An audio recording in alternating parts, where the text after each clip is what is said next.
দারুণ। মানেটা খুবই সোজা মহারাজ।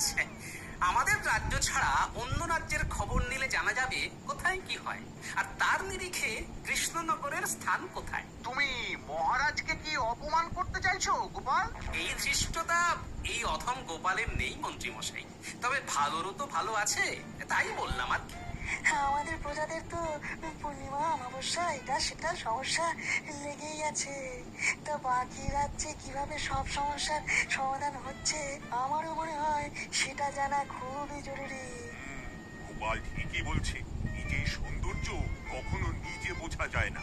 বাইরের একটা দ্বিতীয় বা তৃতীয় ব্যক্তি যদি সুন্দর বলে তবেই আসল সুন্দর। এই তো মহারাজ, আপনার একদম খোলতাই মাথা। কি সুন্দর আমি চট করে বললাম আর আপনি ছট করে বুঝে গেলেন। শোনো গোপাল, কোথায় কেমন রাজ্য পরিচালনা হচ্ছে সেই ব্যাপারে তোমাদের খোঁজ খবর নিতে হবে। যদি কোথাও থেকে ভালো কোনো বুদ্ধি পাওয়া যায় যা আমাদের রাজ্যের